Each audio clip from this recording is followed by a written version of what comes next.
This lesson is a part of Media, Mobiles and Ministry, which is a curriculum set of over 40 lesson plans covering 4 different topic areas: foundations of media ministry, mobile ministry, social media ministry and do-it-yourself mobile media creation.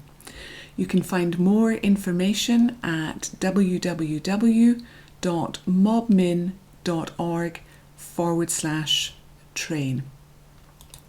And so welcome to session 8 in social media, where we look at making use of Facebook groups. Facebook marketing expert Mary Smith sheds some light on why Facebook groups are integral to fostering meaningful interactions. Mary explains, people love to belong, especially to a community of like-minded individuals and businesses. They like to have a safe environment where they feel they can open up a bit more, be among the first to hear breaking news, or to share fresh ideas with one another.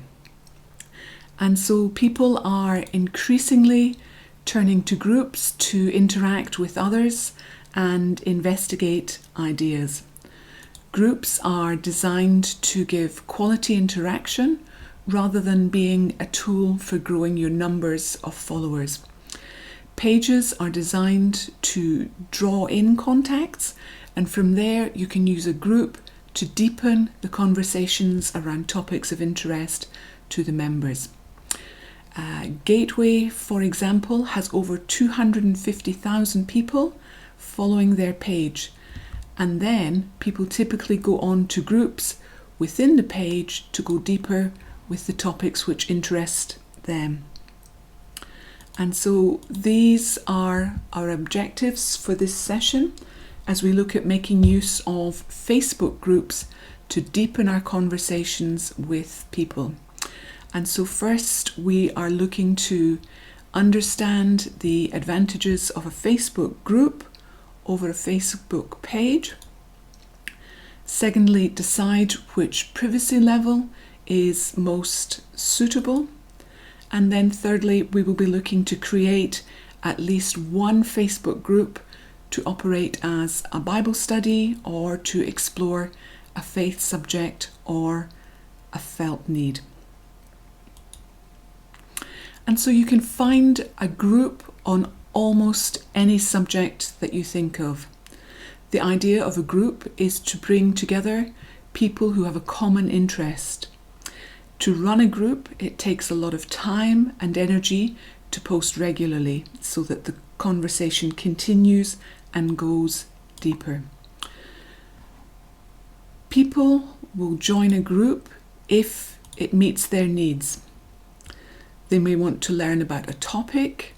They may be looking for people who can help or encourage them, or they may simply want to be part of a group of people going through the same set of experiences.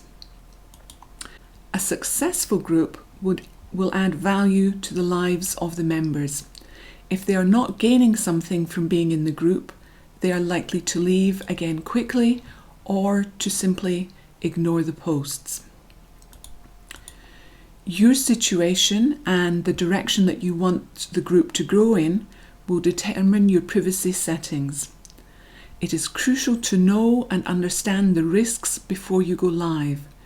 It is important to get the right people in your group, otherwise, at the very least, you will spend a lot of time moderating unhelpful comments and content. But the stakes can also be much higher in high-risk areas. Facebook currently offers 3 levels of privacy. The way this is organised does change, so be alert to changes made by Facebook which could impact the way that you run your particular group.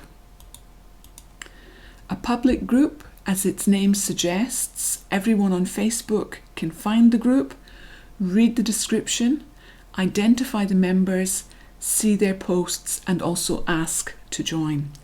This type of group can grow most easily as people can find it and join it if they are interested by what they see. You can link this kind of group to a community page that you run or to a personal profile. Making good use of the About space to describe your group will attract and encourage visitors. The second type is private but visible. Here, everyone on Facebook can find the group, read the description, identify the administrators, but not the members. Posts in this group will not be visible to people who are not members. Again, the description about the group needs to create interest and encourage people to apply to join the group. From inside the group, you can send invitations to other people to join the group. The third type of group is private but hidden. Here, only members can find the group in search and in other places on Facebook. So this means that membership is by invitation only or by referral. Those who are not in the group will not be able to see the content which is posted, nor who the members are. Admin roles. To run a successful group requires a lot of time and energy. You need to be available to respond quickly to posts, and the group needs to be posting regular and varied content. Facebook understands this, and so it allows you to create different roles so that you can spread the workload. It is good to have a team in place to run a group. Currently, there are 2 admin roles, the administrator and the moderator. The roles have different functions and levels of power, if you like. In a group where you may want to check the content of a post before it becomes public, it is useful to have more than one person responsible for checking or moderating the content. Do not underestimate the time needed to produce and interact with content or manage posts in a group. It can be very time-consuming. Setting clear guidelines and pinning them to the top of the group will help people to decide if the group is for them or not. It is a useful reminder to help keep content on track. If people start to go off subject, it is the moderator's job to lovingly focus their attention. The more information there is in the About section, the clearer an idea members will have about how the group works, what they can expect to find, and also what is expected of them. Plan your content carefully.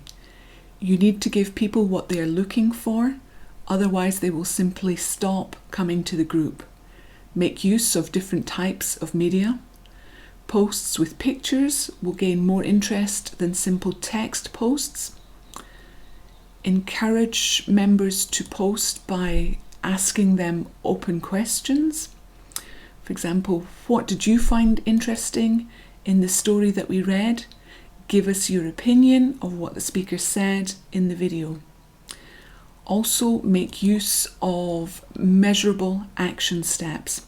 For example, pick one point from today's story and share it with 3 friends who are not in the group before Friday, and then tell us in the comments section how they responded. Use posts to create empathy. People are looking for connection, and if they can see themselves on the faith journey that you are inviting them into, they are more likely to continue with you. Use stories that touch on the needs or the points of questioning for your audience. Use characters that are as close to their situation as possible. Also, humour, when used well, helps people to relax and feel at ease in a group. But across language or cultures, it can be difficult to use it well. Hashtags can be used to create a buzz around a topic. Groups are about connecting, so you need to project a caring presence in your contacts and your posts. Post regularly so that people gain the sense that you are there for them. If you can have a live session with as many of the group members as possible, this can be very powerful. On the one hand, you need a clear sense of direction with your posts to be able to lead people on a faith journey, but also be spontaneous, responding to crises, to life events, to holidays and things in their lives. Do not try to be something that you are not. People sense fake enthusiasm more quickly than you might actually think. Also be warm and encouraging, drawing people into the group through your interactions with them. Initiate one-to-one contact as well as group chat. People respond to that contact. It is not just in prayer groups that people appreciate prayer. Sharing prayer requests and prayers online can be very meaningful, especially for isolated believers. Take time too to read the Word together and share your thoughts and questions. For people in hostile situations or where there are simply no other believers nearby, these group times may be their only real fellowship with other believers, and that can be particularly meaningful in helping them to grow and experience aspects of fellowship. Think about an area of interest that you have. Search Facebook to see if a group exists. Before joining, find out if it's a public or private visible group. Read the description, and if it sounds good, join in or request access to it. Once connected, engage with the content and the members. Take this opportunity to be salt and light in a digital community. Make use of this opportunity to learn about how your people connect with groups. And finally, as always, to round out this session, we have a learning activity for you. And in this case, it's going to be to create a Facebook group. The first thing to think about is your audience, what their felt needs are, what is your point of contact with them, and also give some serious thought to your particular security situation and the privacy settings which will be appropriate in your context. When you've thought about the content and the direction that you want to take your group in, prepare content for the first few posts, invite members to join the group, and also take time to set up a moderator so that you can screen the content before it becomes visible. And so go ahead and actually do that. Create your group and try it out. Thank you for joining us.